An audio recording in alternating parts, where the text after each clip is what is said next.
One of the biggest science news of the last year was tentative evidence that the cosmological constant is not constant, a perfect case of a Kuhnian crisis in science, a clash between theory and data. And the crisis just got worse. The data say that rather than being constant, dark energy was stronger in the past and is now getting weaker. Now, if you've read the news recently, it might not feel like dark energy is getting weaker, but another experiment just strengthened the case. Let's have a look. Dark energy is the name we've given to whatever keeps cosmic expansion speeding up. The easiest way to explain it is with a cosmological constant that one can interpret as the energy of empty space itself, which, if true, means that even nothing has more energy than I do before coffee. Last year, we've seen new results, most importantly from the Dark Energy Survey and from DESI. The Dark Energy Survey looked at how the light from supernovae differs with their distance to us. The DESI experiment looks at patterns in galaxies and galaxy clusters, the so-called baryon acoustic oscillations that are left over from sound waves in the plasma in the early universe. Both have found tentative evidence that dark energy is getting weaker in the range of 3 sigma. That's about a 3 in 1,000 chance that it's a coincidental fluke in the data. And these findings are now backed up by a precise measurement of the cosmic microwave background, CMB for short, coming from the South Pole telescope. This is a telescope with a 10-meter dish, and rather than scanning the entire sky, it focuses on the details in a small part of the sky where they measure both the temperature and the polarization of the CMB. In galactic coordinates, it's this green patch down here. To put this into relation to the other measurements, the Dark Energy Survey measures supernovae, so these are fairly near to us and quite late in the history of the universe. The baryon acoustic oscillations happen in the plasma in the early universe from around 10,000 to 350,000 or so years after the Big Bang. These patterns then get imprinted into the distribution of matter in the universe. This is what DESI looks for. The CMB is created when the baryon acoustic oscillations end. So these are 3 separate pieces of evidence. The new paper is a summary of the data that the South Pole telescope collected in 2019 and 2020, and it just appeared on the archive. For one thing, they confirm the tension in the Hubble rate at a stunning 6.2 sigma away from local measurements. But they also confirm the same preference for a weakening of dark energy. That is, it was stronger in the past, possibly even stronger than a cosmological constant could ever be. The result has a smaller error bar. However, the significance of the tension with the constant dark energy is about the same as with the earlier measurements in the range of 3 sigma. This is because their best fit value is somewhat closer to the vanilla cosmological constant. They also combine their data with DESI and say that then the significance increases. Again, it's not a huge improvement, but that said, honestly, I was expecting that I'd have to tell you, sorry, it went away. But it doesn't seem to want to go away. What does this mean? Well, for one thing, if dark energy indeed depends on time, that'd also alleviate the Hubble tension. But maybe more importantly, if dark energy is not a constant, this is a clue that it's sort of a field that permeates the universe. And in physics, fields are always linked to particles. This means that either dark energy is made of a new type of particle, or it's actually linked to an existing particle, for example, the Higgs boson. This has been proposed a couple of times in various ways, and none of these theories have been very convincing so far, but maybe physicists will now revisit this idea. If this finding turns out to hold and dark energy indeed weakens, this also changes the outlook for the future of our universe. because if dark energy is constant, then the expansion will just keep on getting faster and faster. But if dark energy weakens or maybe even goes away entirely, this makes it possible that the expansion slows down. The universe might even collapse, making ideas of cyclic universes with recurring Big Bangs more plausible. On my bullshit meter, I give this a 2 out of 10. This is because all these parameter fits already assume a particular model for the universe, and maybe the issue isn't dark energy after all, but that we shouldn't be using this model. But if you felt a disturbance in the force recently, it might not be your anxiety. It could just be the vacuum energy dropping, or rising, or maybe it's just gas. The most sacred principle for astrophysicists is the idea that we aren't special in any regard, that our universe is everywhere as it is around us, on average. Yet, evidence is piling up that we do live in a special place. In particular, we seem to live in a giant hole, an underdensity. This idea used to be somewhat of a fringe view because it would be in conflict with the currently most widely accepted theory for our universe. But the evidence isn't going away. Is this maybe the key to finally make sense of the universe? Let's have a look. Galaxy counts have shown that around us, out to about 1 billion light years away, there are about 20% fewer galaxies than farther out. A second study found roughly the same. Another one looked at galaxy clusters and also found this underdensity around us. But the measurement errors in these observations are quite large, so the statistical significance of this lingers at barely 3 sigma. If this was psychology, 3 sigma would be worth a TED Talk, 2 best-selling books, and a mandatory awareness program. But in physics, 3 sigma isn't much. It's about a 3 in 1,000 chance that it's just a measurement artifact, a coincidence from the sampling maybe.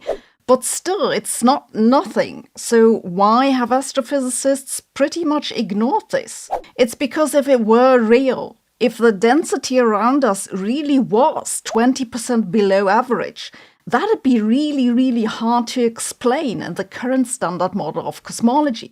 When I refer to the standard model of cosmology, I mean the one with dark matter and dark energy, also known as lambda CDM. In this model, you can ask, what's the probability of this happening just by chance, that we'd find ourselves in such a hole in the universe? One paper has put the chance below 0.5%, another one at less than 1 time in 10,000, and yet another one said it'd be a 6 sigma deviation from standard cosmology. 6 sigma! At this significance, psychologists would start a new religion. You see, accepting that we live in a void would require more of a deviation from standard cosmology than just believing the measurements are all a little off. This is why astrophysicists have mostly ignored this. The authors of the new paper now ask how this underdensity, this whole idea, would fit together with a completely different sort of observation, the baryon acoustic oscillations. Baryon acoustic oscillations are density waves, like sound waves, that rippled through the plasma in the early universe. They then become frozen in and leave an imprint in the distribution of matter. This matter goes on later to form galaxies and galaxy clusters. So the matter that we see around us today was seeded by the density distribution that had an imprint from the baryon acoustic oscillations. These density patterns are, however, affected by how the universe expands. And that expansion happens differently in an underdense region. That is, you can use the baryon acoustic oscillations to infer the local expansion rate. In the new paper, the authors do a pretty straightforward analysis of baryon acoustic oscillations in various datasets. They just ask, what scenario fits better to the data? The standard cosmological model or that we live in a hole? They find that the standard cosmological lambda CDM model has a 3.3 sigma mismatch with the data. But if they assume that we find ourselves in a hole in the universe, the tension goes down to about 1 sigma. That's basically no tension. They do not, in this paper, combine this analysis with the earlier findings from galaxy counts and galaxy clusters. However, I'd expect that if one were to do this, the significance would go up, possibly into the range of 4 sigma or so. By the way, this video comes with a quiz that lets you check how much you remember. I give this a low reading on my bullshit meter. I can't really tell if the analysis was properly done, but if correct, I think it's a very important result. If we live in a hole in an underdense region, that affects the way we need to analyze all cosmological data. It'd basically mean that we've tried to explain our observations the wrong way for decades and that the standard cosmological model needs to be abandoned. So maybe we live in a giant cosmic hole, or maybe other galaxies just don't like us. Quantum mechanics is more than a century old, and physicists have argued about its meaning for almost as long. One of the most beloved interpretations comes from David Bohm. It has it that quantum mechanics is really about point-like particles that follow a guiding wave. This interpretation, now called Bohmian mechanics, has now been ruled out by experiment.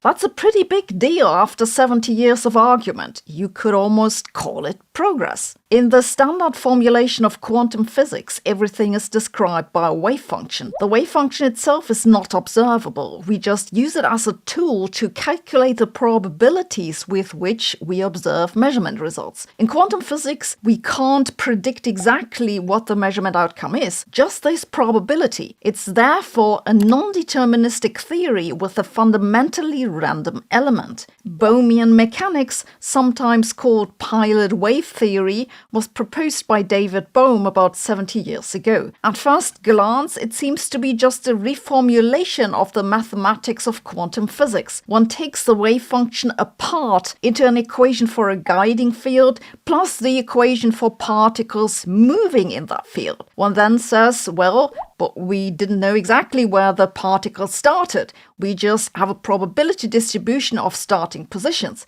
And correspondingly, we get a probability for the possible end positions. This means that the observations in Bohmian mechanics are still probabilistic, but one chalks up the probability to our lack of knowledge about where the particle really was. This rewriting of quantum mechanics is appealing if you prefer working with particles. But it's not just a reinterpretation. For one thing, in Bohmian mechanics, you can really only measure particle positions, whereas in standard quantum mechanics, we measure all kinds of different things: energy, spin, momentum. And this is why in Bohmian mechanics, you have to dance around quite a bit to explain why a spin measurement is really just a measurement of the position of something. The other issue is that if you take the formalism seriously, then Bohmian particles are physically real.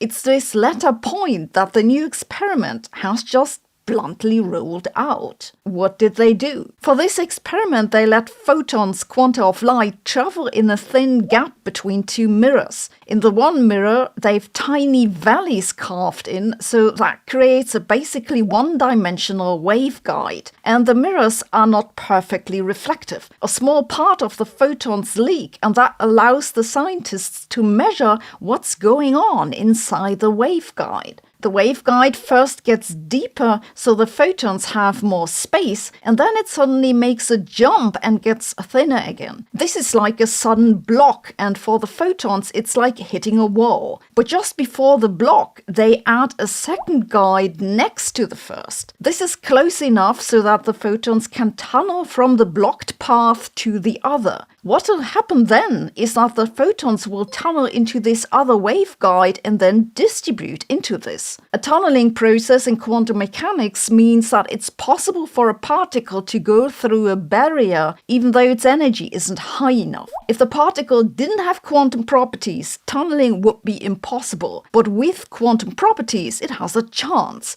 The question they want to answer in this experiment is, what do the photons do after they tunnel? This is an interesting question because Bohmian mechanics makes a prediction.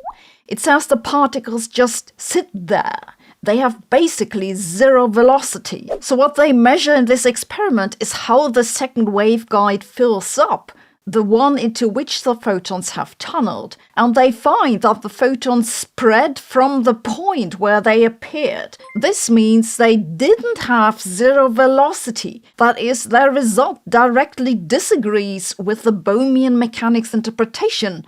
But it is, of course, neatly compatible with standard quantum mechanics. But what does it mean? Does it really mean that Bohmian mechanics is wrong? Well, yes and no. It means that you can't identify the particles of Bohmian mechanics with the particles that we actually observe, like the particles in the standard model. But in some sense, we knew this already, because the particles in Bohmian mechanics are point particles, and the particles that we measure are not. They have spatial extent. They interact. They smear. Some of them have careers in politics. Personally, I never understood why people like a theory with point particles. I don't think that something infinitesimally small can be real. That said, I was thinking we'd never make progress on that, and yet here we are. On my bullshit meter, I give it a 1 out of 10. It's a really neat experiment, though I think they're slightly overstating the relevance for Bohmian mechanics. So, Bohmian particles don't match the particles we measure, which I suppose makes them like most of my life goals. Well-defined, internally consistent, and entirely unobservable. Thanks for watching. See you tomorrow.